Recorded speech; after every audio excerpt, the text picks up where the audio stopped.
So bad cholesterol, LDL, is not cholesterol and is not bad, okay? So the first point I want to bring up, just to try to make this really simple, is you have these little factories in your cells, okay? And you have certain factories that make proteins, okay? And basically what they do is they take the building blocks of protein, which are amino acids, and they start connecting them in certain shapes to form different proteins. And that's what, skin, hair, nails, certain hormones, neurotransmitters, they're just different shapes of assembled amino acids, okay? So one factory makes protein, the other one makes lipids, certain fats that make up your body. You got fat in your skin, you got fat in your brain, in your nervous system. Okay, and then we have steroids that make certain hormones, like estrogen, progesterone, testosterone, cortisol, things like that. And then we have a detox function as well, okay? So if you drink alcohol, for example, your body has to break that down. Well, it's this factory that breaks it down. And the name of this factory is called rough endoplasmic reticulum. And this factory is called smooth endoplasmic reticulum. Not that you need to know that, but this is where it starts, okay? And this has to be sent to a dispatch center, like a post office, okay? So this post office packages proteins for sending and being secreted through the body. So it's very similar to the post office where they have to package it and put a label on it, okay, with postage so it could be sent out. That's called the Golgi body. So one of the things that these two mechanisms make are cargo boats, because the fat needs to be delivered through the blood and it doesn't dissolve well. So oil and water don't mix well. So it has to be packaged into a protein. So this is what a lipoprotein is. It's a protein shell that holds fat. Okay, so it could be transported, called a cargo boat. Now let's go to the liver right here. We have the liver, when you're not eating, makes these cargo boats. Okay, and inside the liver you have these two mechanisms going on right here. And so these lipoproteins are made, and one of the lipoproteins is called Vldl, very low density lipoprotein. Basically, you have certain percentages of cholesterol, triglycerides, protein, and other fats, and all the fat-soluble vitamins. You have vitamin A, E, D, K1, K2. Okay, so the purpose of a VLDL is to send out this cargo and unload these materials, okay, and these vitamins. So it provides fuel to the cell, like in triglycerides. It provides material for the cell walls.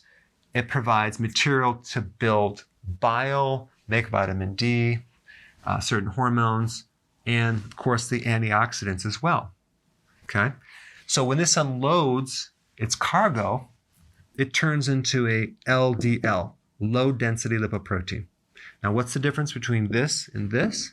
Well, we just have different percentages of materials. So we're going from 10% cholesterol to 26% cholesterol. We're going up because we're lowering the triglycerides. So the ratio is going to be a little bit higher. Does that make sense? So look at this, 70% triglycerides in this, but now down to 10. So it dumps a lot of triglyceride for the fuel to feed the cells. And 10% protein, 25% protein, okay, 10% other fats, and 15% other fats. So basically you just see the ratios are changed. And that's really the difference. Now, people associated this with bad cholesterol because this happens to be in the location where you have a clogged artery.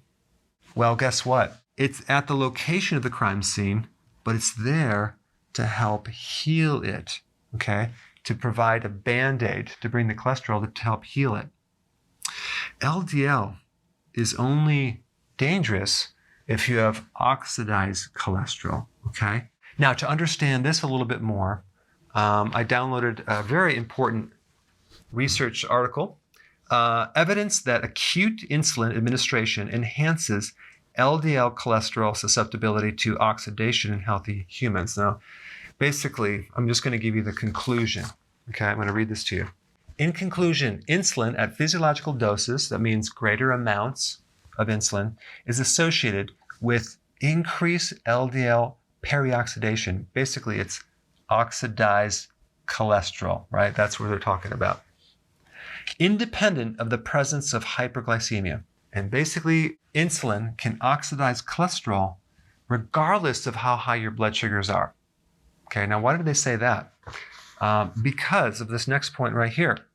This result supports the possibility that insulin resistance, okay, may be implicated in the genesis of early atherosclerotic lesions and or the progression of atherosclerosis, which is hardening of the arteries, through the attendant hyperinsulinemia. What does that mean? It means that you could have oxidized cholesterol if the insulin is high, but it's not necessarily coming from eating sugar necessarily. It's coming because you have insulin resistance. And that, of course, originally came from eating sugar, but insulin resistance itself produces a lot more insulin. So it's a kind of a feedback mechanism that you're producing about 5 to 7 times more insulin than a normal person. And that can create the oxidation of cholesterol. So we have two things that can create bad LDL.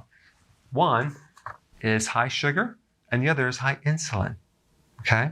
So I just wanted to point that out, and I'll put a link down below if you wanted to read this. You don't have to worry about having a higher LDL if you're on keto, as long as your sugar's down and your insulin is lower.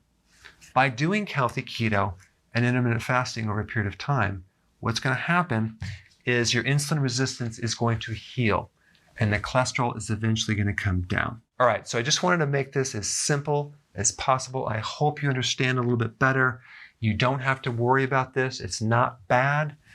It's a boat that's there for a reason. It's transporting fuel. It's trying to help you. The bottom line is you just need to do things to keep your blood sugars and your insulin in a normal range. Thanks for watching. So if you're enjoying this content, go ahead and share it with someone that could really benefit from it.